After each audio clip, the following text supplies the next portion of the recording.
할렐루야. 감사합니다. 오늘 사도행전 20장입니다. 1절부터 12절까지 본문을 읽겠습니다. 소요가 그침에 바울은 제자들을 불러 고난 후에 작별하고 떠나 마게도냐로 가니라.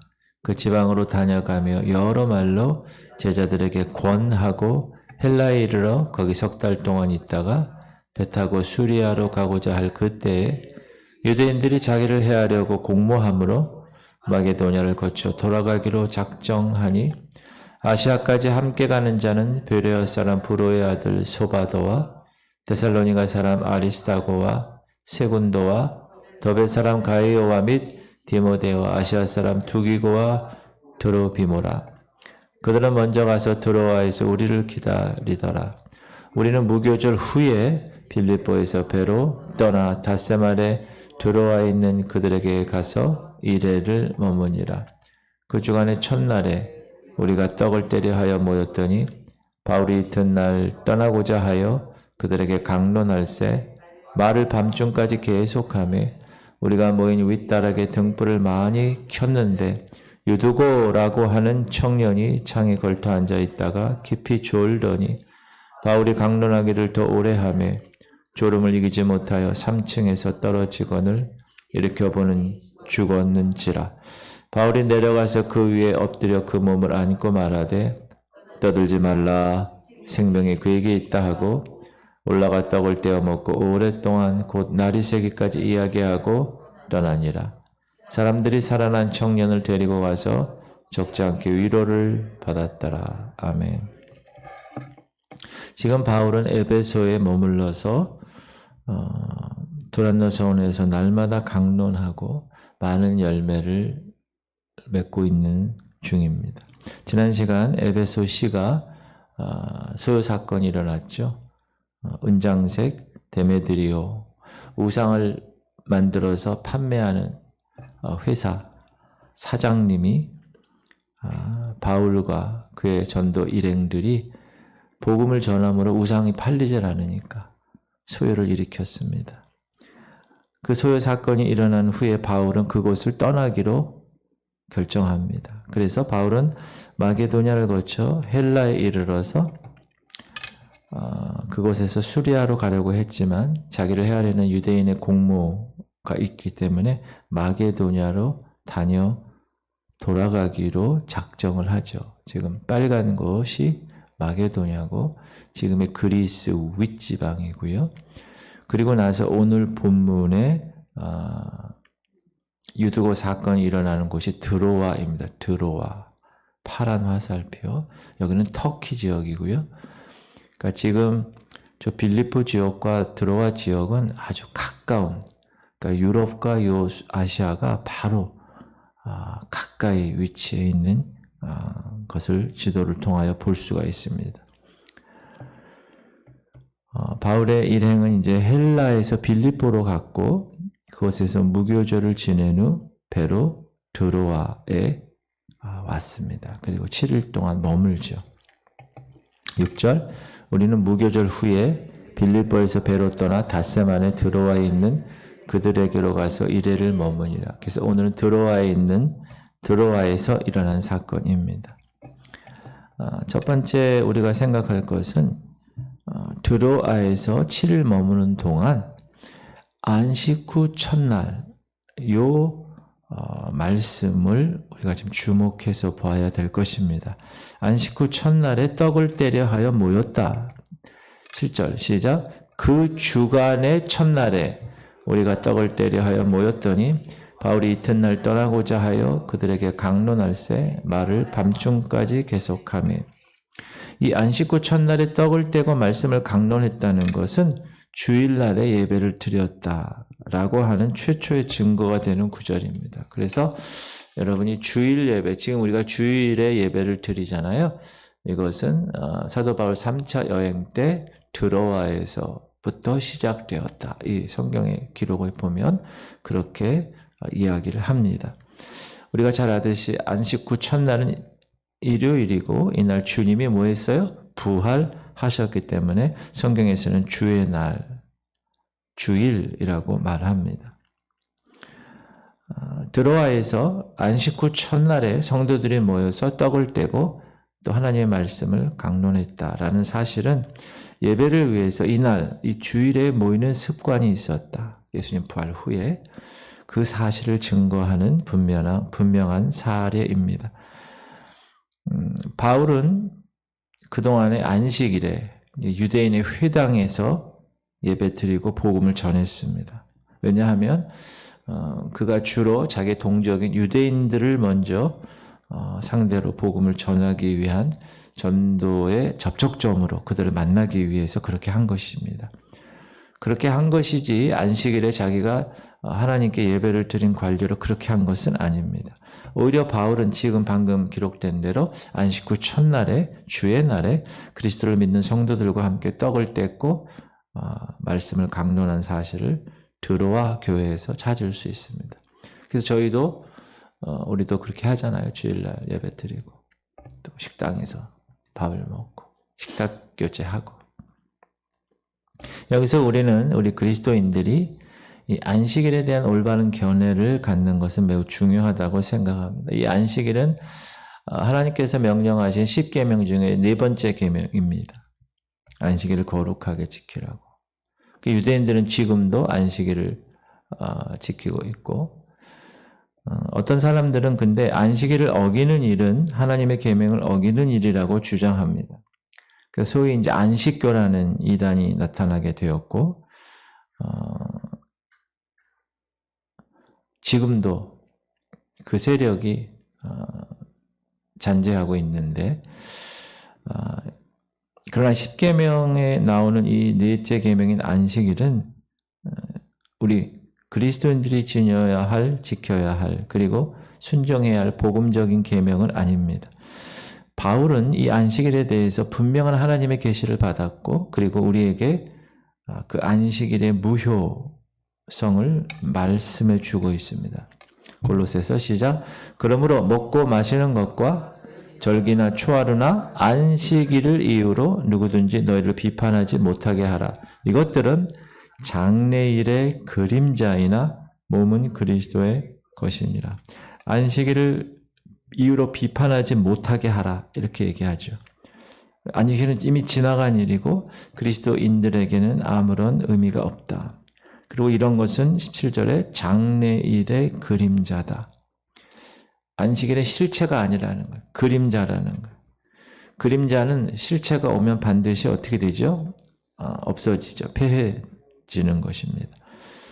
안식일이 장래의 그림자란 말씀은 이제 안식일 그 자체는 의미가 없다라는 말이죠. 사실 성경에서 말하는 안식은 우리가 이제 장례식 때 주로 이 안식에 관한 말씀을 많이 하는데, 하나님의 안식은 천국의 생활을 의미합니다. 사실. 왜냐하면 우리 그리스도의 구원이 완성되는 날, 영화의 단계에 가는 날, 의롭다 칭해 주시고 거룩의 성화의 과정을 겪은 후에 영화, 의롭다함을 완성하는 그날, 그날은 어느 날이나 부활로 완성되는 날입니다. 우리가, 저와 여러분 다 마찬가지. 부활의 몸으로 휴거가 되든지 부활의 몸으로 천국에 들어가는. 우리 사람은, 하나님은 성부, 성자, 성령으로 각기도 존재하십니다. 각 성령, 성부, 성자 이렇게 따로 떼도 존재하시죠. 그러나 인간은 영혼, 육이 따로 떼어지면 존재할 수가 없습니다. 그래서 지금 우리가 죽으면 몸은 무덤에 있잖아요. 그거 보이지 않는 거잖아요. 그런데 하늘나라에 가잖아요. 실체가 있는 거죠. 거기는 부활의 몸으로 가는 겁니다. 그러니까 영원한 부활의 몸으로 나중에 이제 또 다시 변화되겠지만 그 전까지는 몸이 있는 거예요. 부활의 몸이. 목사님 몸은 여기 있고 영이 어떻게 합니까? 그렇지는 않고. 그러니까 우리는 영혼, 육이 항상 함께 있어야 존재하는 거예요. 인간은. 그걸 꼭 기억하시고, 그래서 그리스도인의 구원은 부활로 완성되고 우리가 부활의 몸으로 천국에 들어갈 때 모든 하나님의 구원의 역사가 마무리되는 것입니다. 그러므로 기독교에서 가장 중요한 것은 성탄절이 아니라 부활절입니다. 그리스도의 부활. 이 주님이 부활하신 날이야말로 구약적인 안식의 그림자 그 모든 것들이 이제 완성되는, 신약에서 실체로서 완성되는 것이기 때문에 그렇습니다. 그래서 지금까지 이제 안식일을 계속 안식교 사람들처럼 얽매이는 있는 사람들은 성경에서 그 얼굴이 수건이 거쳐지지 않는다 이런 표현을 하는데, 이스라엘처럼 율법으로 의를 얻고자 하는 일을 경험하는 사람들입니다. 안타깝죠. 그러니까 복음에 도전하는 율법주의가 되는 겁니다. 그러므로 여러분이 정확한 안식, 성경에서 얘기하는 안식의 개념을 항상 갖고 안식교 사람들과 얘기할 때도 그렇게 얘기할 수 있으면 좋을 것 같아요. 부활한 몸, 영원한 안식, 그런 논증을 여러분이 하면 좋을 것 같아요. 자, 그런데 바울이 이제 말씀을 강론할 때 유두고라는 청년이 있었다.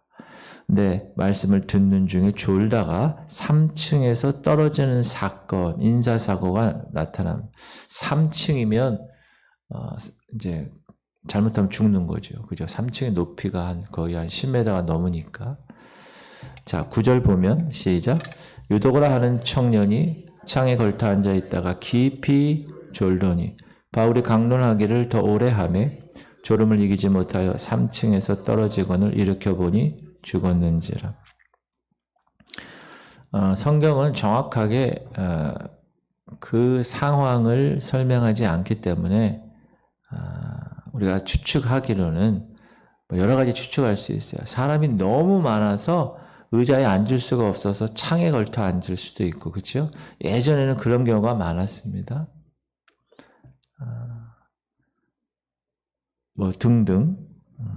혹은 밤에 지금 바울이 이제 쉽게 얘기하면 부흥회를 밤새도록 하는 거예요. 그러니까 너무 졸려서 졸다가 떨어져서 뭐 이런 생각들을 유추할 수 있는데, 우리가 하나님의 말씀을 어떻게 듣느냐를 한번 이 시간에 한번 점검을 해보면, 어떤 사람들은 무의미하게 듣습니다. 그래서 강단에서 하나님의 말씀이 선포되고 이 말씀을 통하여서 이렇게 역사가 나타나는 어떤 감동을 받지 못합니다. 마음이 닫혀 있는 거예요. 두 번째는 완악한 마음으로 듣는 거예요. 이게 뭐냐면 회개치 않는 모습으로 말씀을 들으면 그 말씀이 그 사람 마음에 들어갈 수가 없습니다. 씨가 뿌려질 수가 없어요. 어떤 사람은 습관적으로 듣습니다. 그냥 다람쥐 채바퀴 돌듯이 어려서부터 교회를 다녔어요. 습관적으로 와서 있다가 그냥 가는. 이런 사람도 믿음을 가질 수 없습니다. 그리고 말씀이 살아서 그 분의 삶 가운데서 역사하는 능력을 경험할 수가 없습니다. 말씀은 간절함으로 받아들여야 합니다. 간절함으로 받아들인다는 말은 뭐냐면 먼저 회개해서 그 마음의 문이 열려야 합니다. 어떤 분은 목사님 오늘 말씀 너무 은혜 받았어요. 그렇게 말씀 많이 하시잖아요. 그거는 하나의 말씀은 동일한데, 강단에서 선포되는 것도 동일한데, 그 말씀을 듣는 사람들의 마음의 밭이 완악했는가, 습관적으로 들었는가, 무의미하게 들었는가, 아니면 정말 간절함으로, 사모함으로 말씀을 받았는가의 문제입니다. 그래서 제가 항상 그래요.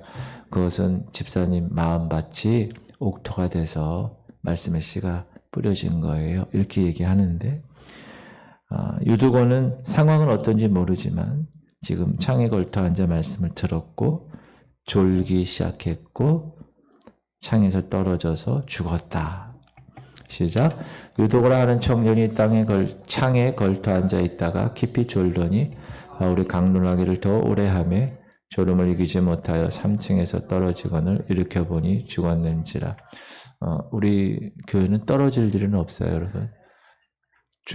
완전히 주무시더라도 떨어질 일 없어요. 걱정하지 마시기 바랍니다. 유두고는 창에서 떨어져 죽었지만 바울의 기도로 인하여 다시 살아났습니다. 그러니까 바울이 대단한 거죠. 그렇죠? 하나님의 역사를 일으켰어요. 시작. 바울이 내려가서 그 위에 엎드려 그 몸을 안고 말하되 떠들지 말라, 생명이 그에게 있다 하고. 사랑하는 성도님들, 우리는 신앙생활 할 때 늘 깨어있는 생활 하시기 바랍니다. 깨어있는 생활이라는 것은 말씀으로 깨어있고 기도로 깨어있고 성령 충만함으로 깨어있는 생활을 말합니다. 그리고 우리가 하루 세 끼 밥을 먹듯이 하나님의 말씀을 항상 취해야 합니다. 제가 공동체 성경 읽기 읽으세요. 그러면 읽으셔야 되고요. 거기에 깨달은 것을 좀 적으세요. 그럼 적으셔야 되고요. 적기가 너무 그러면 아멘이라도 쓰세요. 그러면 아멘이라도 쓰시고. 그게 여러분 일용할 양식을 여러분 영적인 양식을 드시는 거예요. 그리고 또 큐티를 하시거나 공동체 성경 읽기는 우리 교회 공동체가 다 하는 거예요. 공동체적으로. 그리고 기도하는 것도 우리가 주일날 예배 때 공동체 기도하잖아요. 나라와 민족과 그죠? 세계 열방과 또 북한 땅과 또 한국 교회와 우리 교회와 자녀들과 이렇게 해외 선교, 국내 선교, 또 경인신학교, 학원 선교 이렇게 기도하는 것도 공동체적으로 기도하는 거예요. 합심으로. 그리고 여러분 나름대로 또 기도를 하시고 새벽에 오셔서 기도하시고 이렇게 매 예배 때마다 하나님의 말씀을 간절히 받으시 사모하는 마음으로. 그럴 때 그 말씀이 옥토에 떨어지고 30배, 60배, 100배 열매가 맺는 겁니다. 밭이, 씨앗이 중요하죠. 그러나 밭도 중요합니다. 여러분의 밭이 옥토가 될 그 상황을 여러분이 목마른 사슴이 시냇가를 찾아서 간절히 갈망하듯이 갈망하면 그 말씀이 살아서 운동력이 있어 여러분의 모든 것들을 다 변화시키는 능력의 말씀이 될 줄 믿습니다. 이렇게 새벽을 깨운다는 것은 너무나 귀한 일이에요. 하루의 첫 시간을 하나님께 드리는 것이고 그 시간에 하나님의 말씀을 받고 기도한다는 것은 그 하루를 다 주님께 올린다는 그러한 마음의 자세라고 생각합니다. 여러분께서 그런 모든 삶을 통하여 오늘도 깨어서 기도하는 생활, 영적으로 하나님의 말씀을 간절히 받아 말씀으로 깨어있는 생활, 기도로 성령 충만함으로 하나님의 자녀된 걸맞는 삶을 사시기를 주님의 이름으로 축복합니다. 기도합시다.